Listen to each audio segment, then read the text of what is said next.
It's a dark influence on our local elections, even piquing the interest of Hollywood. They send out all these mailings. They don't care if they lie. Nobody knows who they are. They call them dark money groups, and that's exactly what they are. This year, those dark money groups are spending hundreds of thousands in Denver's school board elections on board members who don't even get paid. The voters are being gulled into thinking that these are good candidates. That's problematic. That's not really our values. So here's how it works. Wealthy individuals like the Koch brothers, Bloomberg, and the Waltons funnel money to dark money groups or IECs. They then send out fancy mailers and make calls on behalf of candidates. And once the candidate gets elected, the expectation is they support the agenda of the corporation. Author Jane Mayer wrote a book about it. A huge amount of secret spending on American politics. I just followed the money, and it kept leading back to the Koch brothers. Here's how it's connected to the Denver School Board. There are 3 candidates in each of the 3 races, District 1, District 5, and at large. 9 candidates total, but only 3, one in each race, appear to be getting dark money. So why these 3 candidates? And why pump that much money into a local school board race? We asked 2 of their opponents. I see a direct correlation to the policies of the last decade, and those policies have been put in place by candidates whose campaigns were funded and driven and then agendized by outside corporate interests. It makes you wonder, what about a voluntary position on the school board is so attractive? It's hidden. That's where the term dark money is coming from.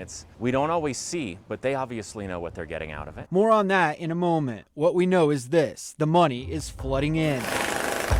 Denver 7 has crunched the numbers. One dark money group is called Students for Education Reform, or SFR. It's based out of New York City, and from July 30th through October 15th, SFR has donated $164,000 to benefit 3 candidates, $80,000 to Alexis Menacall Harrigan, $42,000 to Diana Romero Campbell, and $41,000 to Tony Curcio. A group called Stand for Children, or Better Schools for a Stronger Colorado, has also pumped in thousands. The type of money that is flowing into this race is mind-boggling. It's important to note dark money is different than most in-state campaign contributions. Those small donations are called hard money. An example would be the $100 or $1,000 donation from a family member or the teachers union. Scott Balderman has benefited from a teachers union endorsement and his own wealth, but not dark money. I feel like over the last 10 to 15 years, our Board of Education has been beholden to these out-of-state interests. Dark money contributions can't be spent directly by the campaign, so they're used for things like these fancy color mailers that go out on behalf of the candidates. In the case of SFR, line items show dark money is even paying for rent in offices for temporary canvas crews who go door to door handing out flyers and making pitches in support of candidates. Their endgame isn't entirely clear. But because Denver public schools are now 33% charters, there's money to be made, and charter management organizations often privatize public schools by making money off salaries and other contracts. 53% of our Denver public schools are charters or innovation schools that are not subject to the same type of comprehensive board oversight by the elected board that our traditional public schools are. Charter schools may not say that they're making money, but there is a real estate aspect. They get waivers, they don't have to hire union teachers. So who's controlling education? Who's controlling the curriculum? There's money to be made off the backs of our most vulnerable children. All 3 candidates benefiting from dark money this election cycle support charters. I believe charter schools are part of a family of schools in DPS. That's Alexis Menacall Harrigan.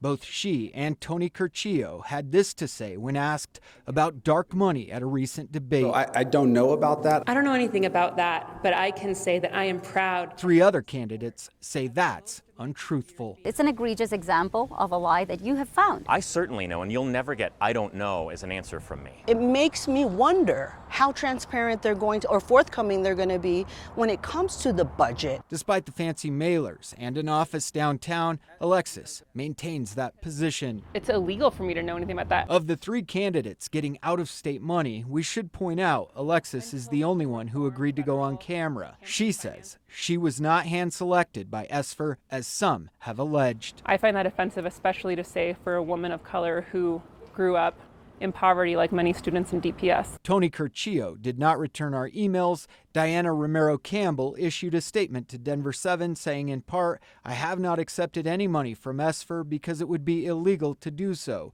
but also said, "I am proud to be endorsed by ESFR." Every one of my donors has a face. I will remain accountable to my constituents, to my neighbors who vote for me. That's who I'm going to remain loyal to, not to the highest bidder. I know who's supporting me, and that's neighbors, friends and family, Denver's teachers, workers.